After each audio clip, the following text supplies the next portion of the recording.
Saya pikir kalau Islam itu orang yang dengar Allahu Akbar sudah langsung ke masjid, itu Islam. Iya. Sampai sekarang pun yang jadi pedoman saya, urusan rezeki, jodoh dan maut itu kan Allah yang mengatur. Yang penting ya apa yang menjadi panggilan untuk kita dari Allah. Kayak kita panggilan untuk sholat, berarti Allah memanggil kita. Allah sayang sama kita, apalagi kita bisa tepat waktu kan. Begitu ada permasalahan, ada ujian, ya ambil positifnya. Seperti kita ndak ada duit untuk beli makan ya, sego kata orang. Tapi ya kalau kita ambil sisi positifnya, oh iya, mungkin Allah mengajarkan kita untuk saum, berpuasa.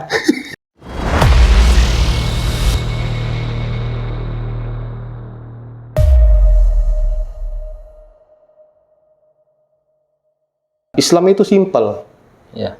Begitu kita punya permasalahan, buka sajadah 3 bentang ini sudah sholat 2 rakaat. Ngadu sama sudah Allah. Ngadu sama Tuhan. Tuhan kita Allah Subhanahu wa taala kan. Saya 2016 bersadat, ya sempat hidup sama dia sampai 2017. Ya cuman ya hidupnya juga sama dia enggak mulus juga. Kadang dia pulang ke Jawa, kadang balik lagi ke sini, kadang pulang lagi ke Jawa. Ya terakhir kali ya 2017 ya terima kabar toh innalillahi wa inna ilaihi roji'un. Ya, karena memang merantau kan. Iya. Kan keluarganya di Pekalongan gitu ya. Iya, Pekalongan. Kalau ke Palembang itu kan merantau. Iya. Ya, waktu itu kan sejak saya memeluk Islam kan ya kerjaan saya banyak sih permasalahan. Mulai dari cicilan motor terhambat. Kerjaan mulai diusilin. Ya sampai akhirnya, tapi alhamdulillah Allah itu tidak buta kata orang tuh. Ya. Allah tuh maha segalanya, maha mengetahui, maha melihat. Jadi sempat putus asa juga sih. Cuman ya alhamdulillah kita kan tekad kita yang penting sholat saya harus 5 waktu, harus saya jaga. Ya. Nah kebetulan yang tempat saya sholat itu ya di rumah ibu. Di rumah ibu kan, jadi waktu itu kan kosan aja nggak bisa bayar lagi, Pak. Jadi ya terpaksa tinggal ke rumah ibu lagi, pulang. Maaf, itu setelah masuk Islam, itu orang tua dengar nggak sih? Orang tua nggak dengar, tapi begitu saya ajak pasangan saya, mulai tahu dari situ. Bahwa Pak Ahmad ini sudah masuk Islam gitu kan. Apa sih reaksi ibu? Ya ibu sih enggak masalah sih. Oh, enggak bermasalah. Iya, karena ibu juga kalau ya Pak. Bapak juga enggak masalah sih. Karena ya waktu itu ibu sama bapak ya soalnya tetangga kita di lingkungan itu kan banyak orang muslim. Jadi mereka bisa memaklumi.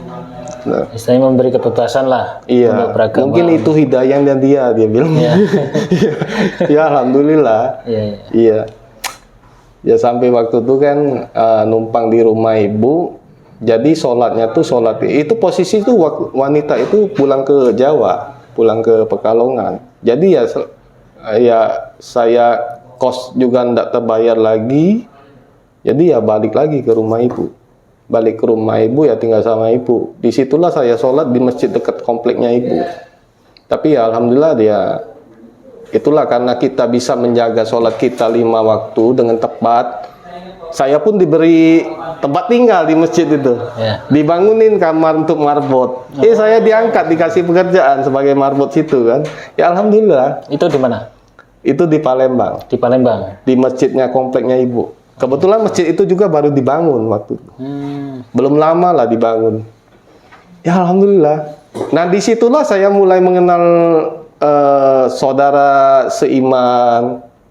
Rupanya bener loh ini.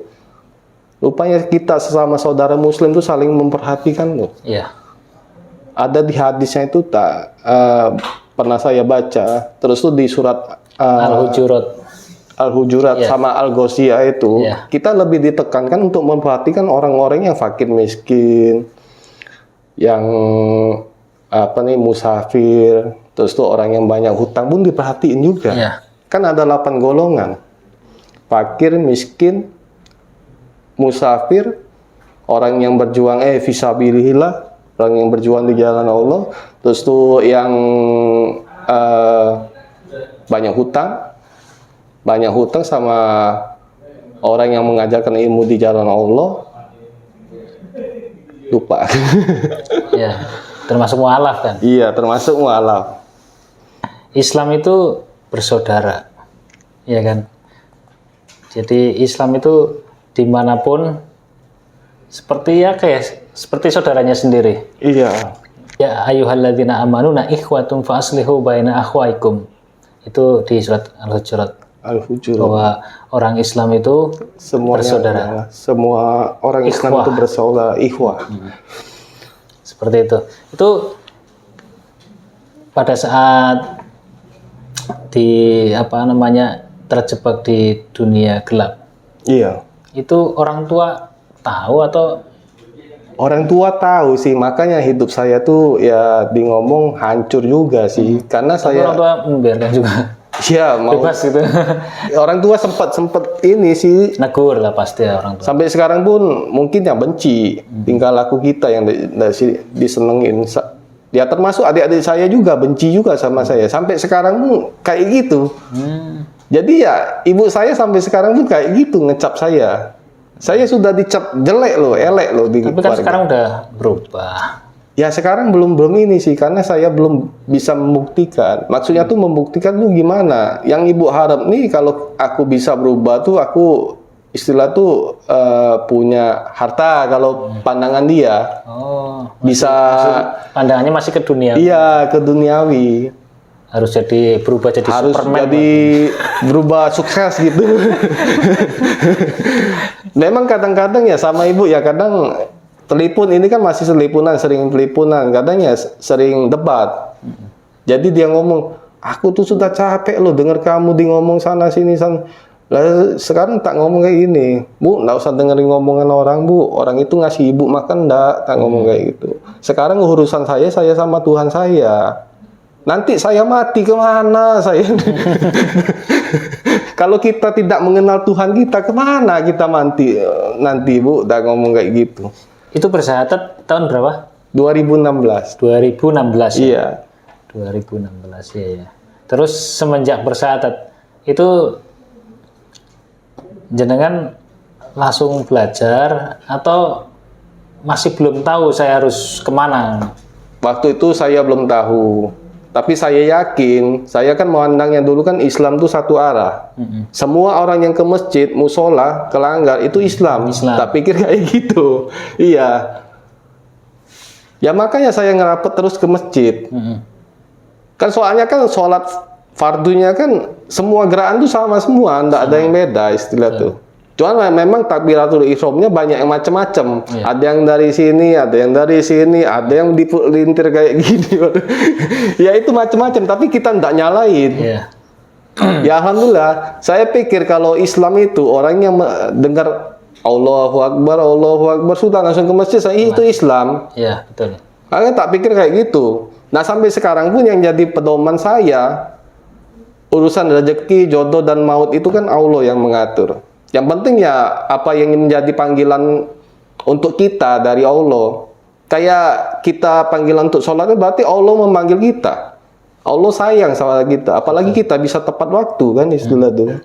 Ya makanya segala urusan kita di dunia maupun di akhirat ya dipermudah. Karena kita kan istilah tuh ya secara nalar lah, logika.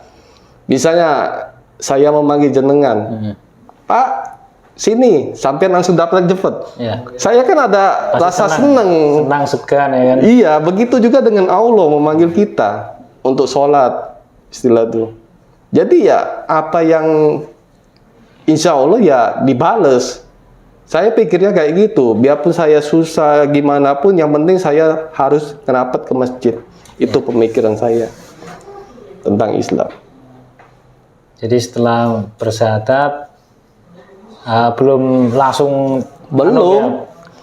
Ya banyak sih, sudah banyak sih saya ngikut sana sini. Cuman ya intinya tuh kalau sekarang pemahamannya saya Islam. Saya nggak ngikutin A, B, C, D, nggak. Yang saya cuma ambil dari ilmu mereka. Semua tuh bagus, jalannya tuh banyak, cabangnya tuh banyak, cuman tujuannya satu arah. Iya.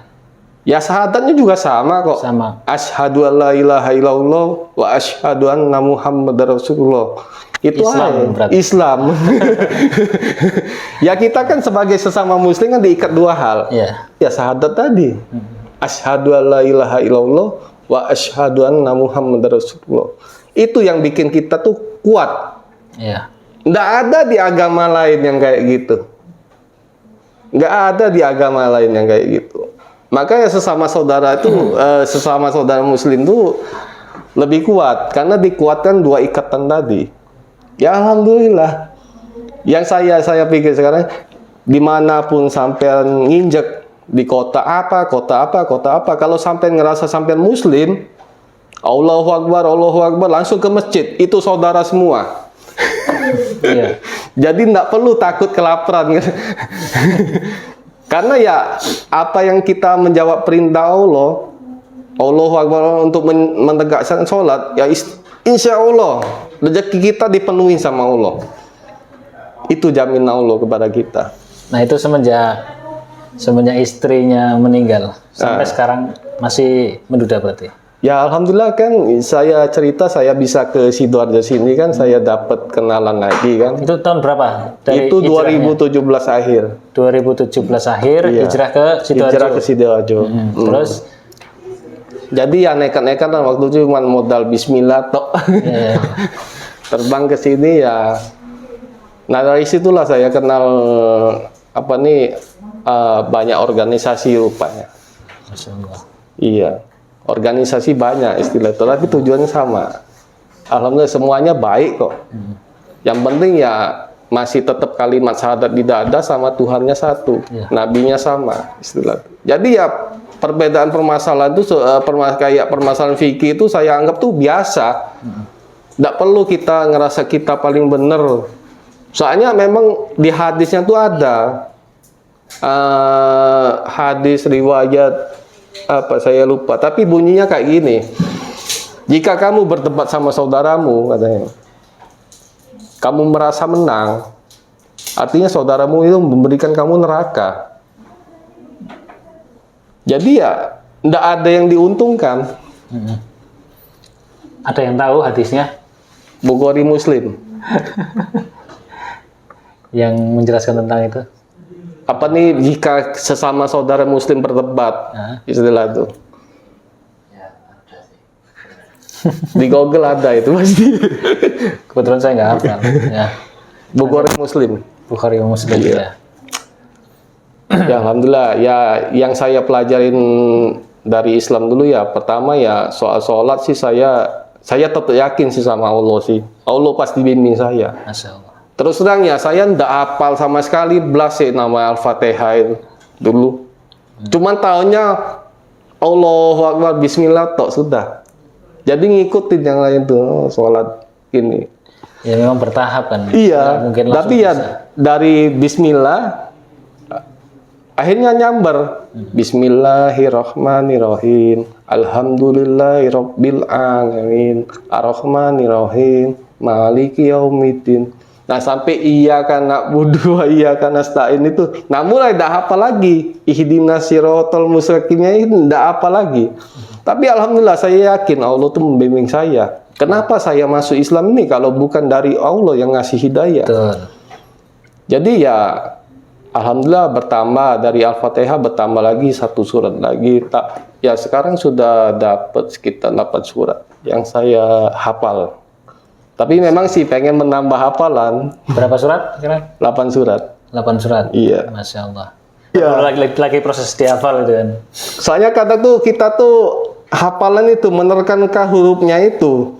H dengan H besar, H kecil itu beda. Terus letak hurufnya itu. Makanya tadi saya ngobrol sama Pak Stefanus itu. Bahwa belajar Al-Quran itu memang ada tahap-tahapannya. Iya. Ya kan, dari belajar makharijul hurufnya, tanda baca, ya kan, hukum-hukumnya. Ya betul. Tapi ya alhamdulillah, Islam ini mengajarkan kita tuh kalau kita belajar baca Al-Quran itu, kalau saya menyikapi hikmahnya tuh banyak bener loh. Ya. Mengajarkan kita arti sebuah ketelitian. Karena di atasnya itu enggak tahu ini tanda apa, ini apa, ini kalau dibawain, kalau di atas an, kan gitu. Yang ini kan, terus tuh ya huruf ba ketemu huruf ini bedanya tuh apa nih? Jadi bacanya tuh beda istilah tuh. Ada yang hukum-hukumnya kayak hukum bunyinya kayak berdengung kayak gitu kan. Min ketemu apa itu kan tajwidnya itu kan.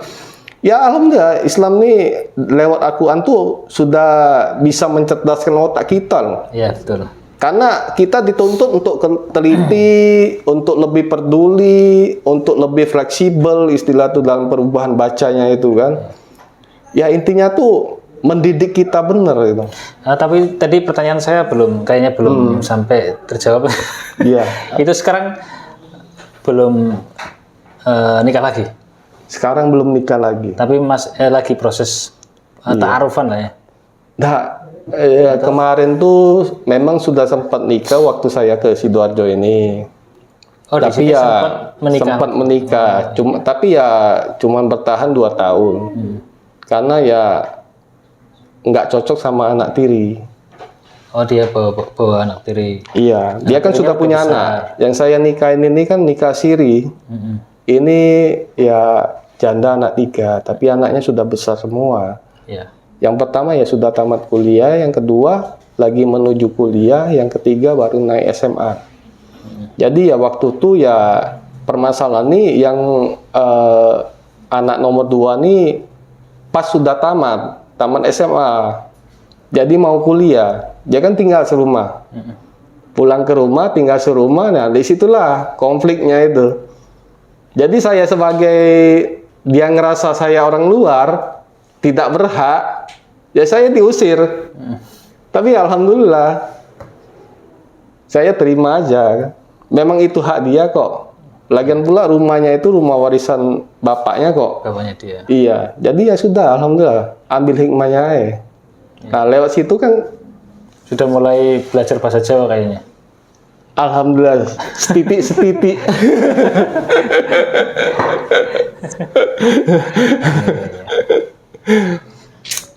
Tapi ya segala sesuatu permasalahan itu ya diambil hikmahnya toh.